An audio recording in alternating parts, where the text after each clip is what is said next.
I didn't invite my parents to my wedding because they always took my sister's side even when she falsely claimed that my fiancé forced himself on her. My sister, female 28, is the golden child. She could do nothing wrong with my family. She is very beautiful and she got away with everything, even stealing 3 of my boyfriends in the past. I met my fiancé 5 years ago. I was in love with him immediately, and I think so was he. That left me reluctant to introduce him to my family, and sister in particular, because he's her type, rich and good-looking. After a year of secretly dating him, I was running out of excuses as to why I couldn't meet my family. I literally thought, screw it. If she took him, better now than when I've invested more years on this dude. She acted precisely as I expected. She was flirty from the get-go. Except this time my fiancé didn't reciprocate and ignored her. One day my fiancé told me that he was receiving flirty texts from her and even one picture of her in a bra. I confronted her and we had a row in mom's kitchen. She went upstairs crying, telling me that if she really wanted him, she would have him. My mom kicked me out and told me he's more my sister's age anyway.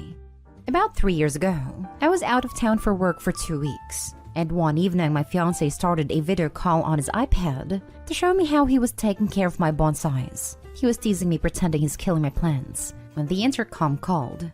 It was my sister, so he buzzed her up. I told him to leave me on call to see what she's up to. She had a very short dress and heels. She came on to him, so I started recording. He told her no multiple times and she asked him why he chose a loser instead of her. She then tried to kiss him multiple times, telling him to at least try before saying no. He pushed her away eventually and she stumbled and fell over our glass coffee table. She started screaming and my boyfriend panicked and called the ambulance. I was terrified. She had injured her thigh and needed stitches all the way up to her waist. My sister pressed charges and claimed that fiancé tried to violate her, unaware that I have recorded the whole interaction. When the truth came out, my fiancé pressed charges for assault and defamation.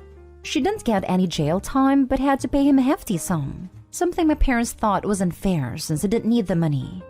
This ruined my sister and her reputation, so she moved to another city and cut all contacts with everyone, including my parents who took her side all the way. My parents blamed me for ruining her life and bright future, and my mom always lamented her and accused me of taking a stranger's side, purely to take revenge on my sister for being more popular and successful than me. I went low contact after this, almost no contact. My relationship with my fiancé didn't change, but it was strained with my soon-to-be in-laws who thought I have brought drama to them, and that their son was on the verge of losing everything because of me. We have a much better relationship now. It took time for them to trust me again. I'm very close with my soon-to-be mother-in-law and sister-in-law, and father-in-law treats me like I was his daughter. In fact, they're paying for the whole wedding. I never told my parents about me getting engaged or about the wedding. My aunt and 2 cousins are the only ones who are invited from my side of the family. We're having a weekend wedding in Tuscany. My parents are now so indignant that they aren't invited. My mom has been trying to call and text me, but I deleted before even reading. I don't know what to tell her, really. It feels like hate, the thing in my chest, but it can't be possible to hate your own parents. Today my aunt said that my mom is slandering me all over Facebook and has threatened my aunt by boycotting if she attended. I don't know if I should continue ignoring them or confront them. This is not easy. I don't want it to escalate. Now for the top advice. It is not hateful to remove horrible people from your life, even if they are your primary family. Get a new phone number and or block them. I changed my number about 2 years ago when I got engaged. I don't know who gave them my new number. Can you get a restraining order? I imagine your fiancé has a good cause. Try to think of it this way. Pretend you are 5 years in the future. Will you regret not having your mother, father, and possibly sister at the wedding? There's no way it will go over well. I won't regret it. Not in 20 years. Unfortunately, restraining orders aren't a thing in my country. Not even for husbands who mistreat their wives. Be supportive of your aunt and cousin no matter what their decision.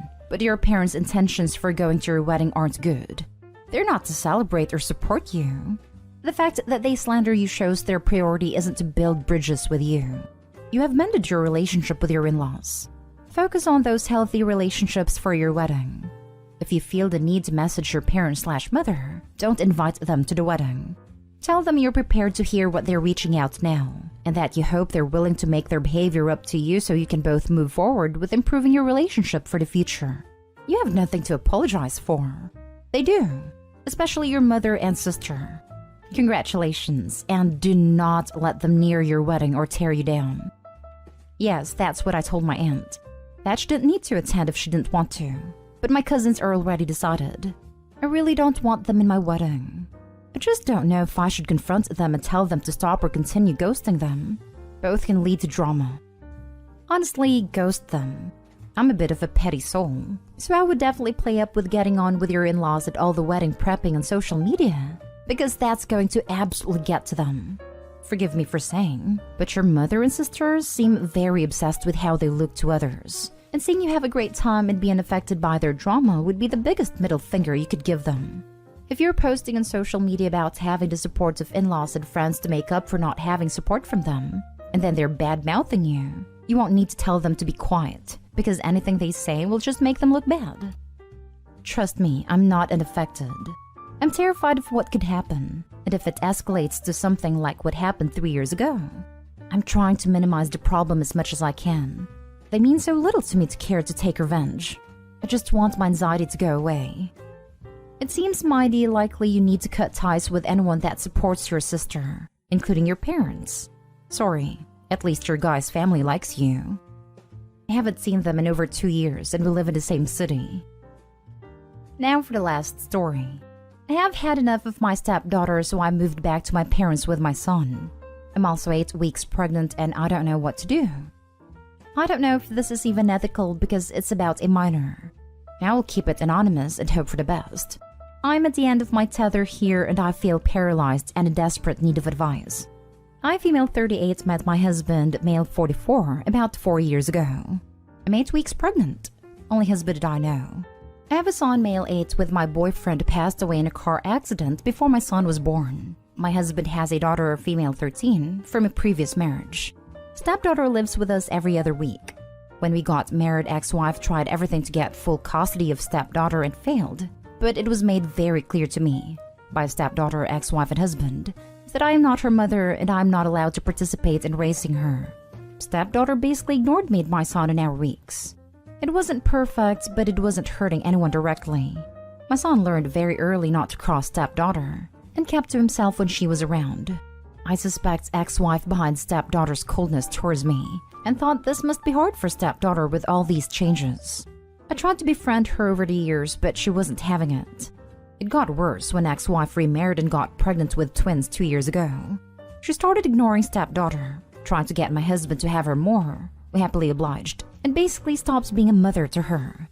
It didn't help either that the new husband didn't like stepdaughter and wasn't shy about not wanting to raise another man's daughter. I asked my husband if we could take stepdaughter full-time and try to raise her, because I saw that her mental health was deteriorating and that she needed stability. The ex-wife blatantly refused the suggestion, so we continued with the every other week. The twins were born about a year ago and all went downhill from there. It seemed like the worse stepdaughter had it at her mom's, the more she hated me and my son. She would throw fits a couple of times every time she's with us. Break our stuff. Call me a witch if I try to tell her off. It's her house because her father bought it and we're just guests. She would yell at my son, and she even hit him a couple of times, telling him to keep to his room if he didn't like her treatment of him. When I told her not to put her hand on my son, she told me, "What are you going to do about it?"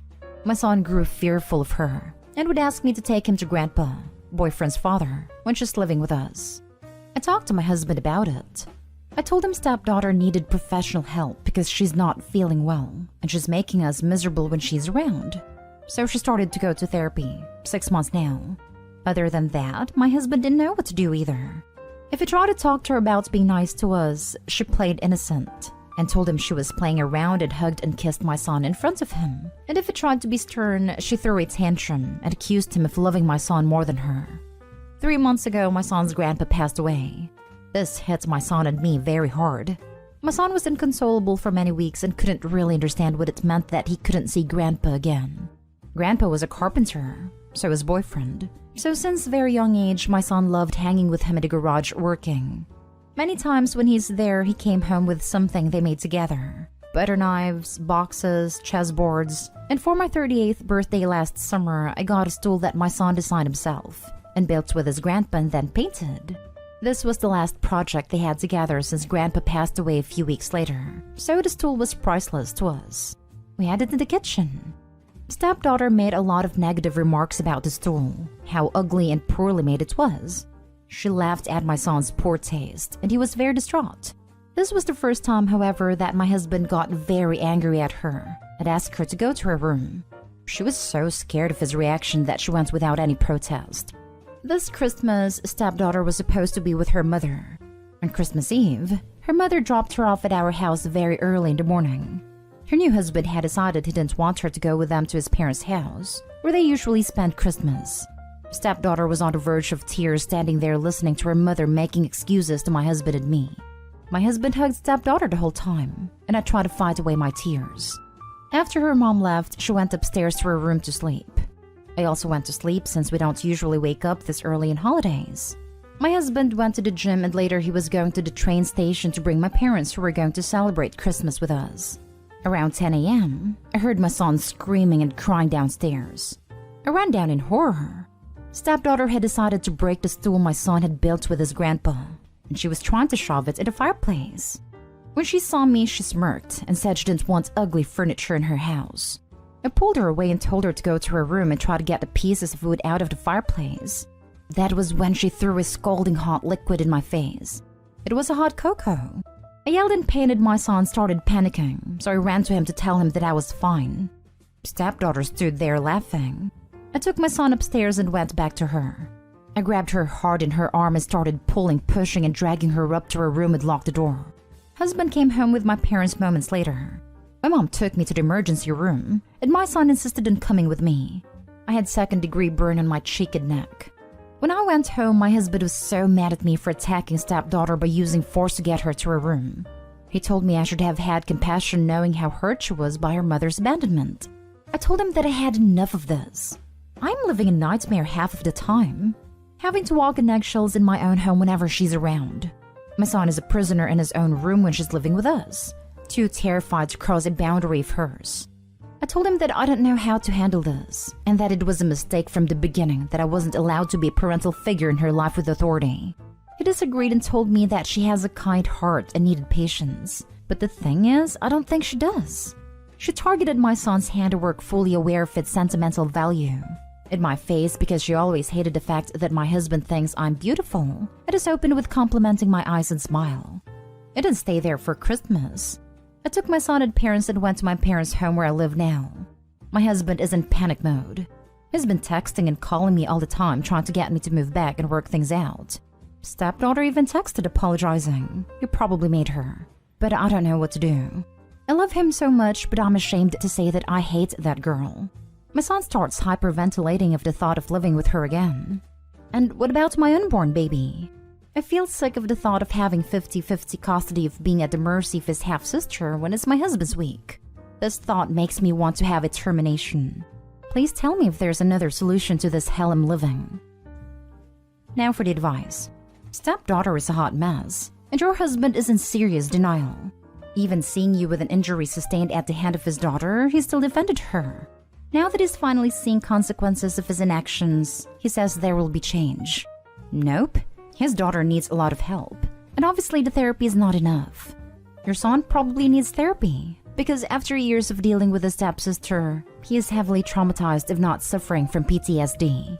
Your new baby is in grave danger if it ever goes near its half-sister. Makes you wonder about the twins. Stay with your parents where it is safe. Your husband has to prove it is safe in his house, and an apology is nowhere near enough from your stepdaughter. Oddly enough, she loves her twin brothers and her stepdad very much. I've seen her with them in her last birthday. She was like a whole nother stepdaughter around them. You have second-degree burns and it says she has a kind heart and you attacked her? You got attacked by her. You didn't even touch her other than getting her away from the fire until she did that to you. There was no telling what she might do next, so you had to manhandle her into her room for you and your son's safety. She saw how she injured you and did not relent and voluntarily go to her room. Honestly, make him an ex-husband. Press charges. Nothing will happen to her because of her age, but you need a paper trail ASAP in case you decide to keep the pregnancy so you can pursue full custody. This is not even about co-parenting. She was hurting your son out of jealousy for a long time. She already feels replaced by her mother with the twins. There is no telling what she will do if her dad has another kid. She put you in the hospital and it tells you off for how you handle the situation? There's no solution other than divorce. Everything else would be unfair to your son.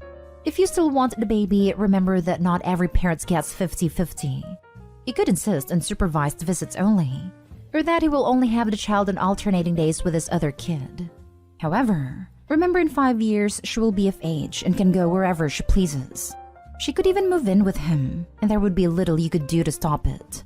Restraining orders are difficult to enforce and usually time-limited.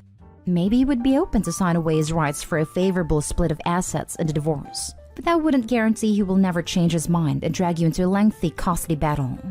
Really weigh all your options. It is heartbreaking. But are you sure you want to be tied to this man for the next 18 years? His daughter didn't get this all from her mother. Just be sure you will not come to regret it and take it out on your kid. It is hateful to be constantly reminded how they are causing their parents stress by existing or resembling the ex. I would not raise a baby with this man.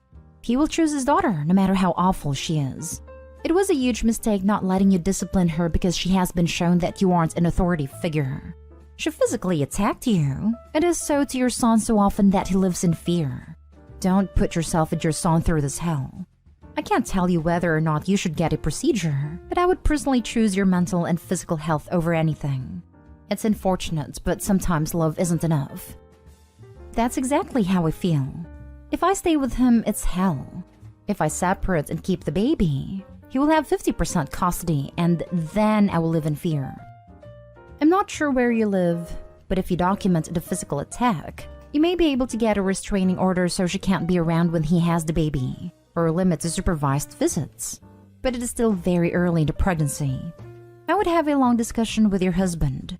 Tell him it's gotten so bad you are considering a procedure. I hope you live in a country where you don't need his permission for that.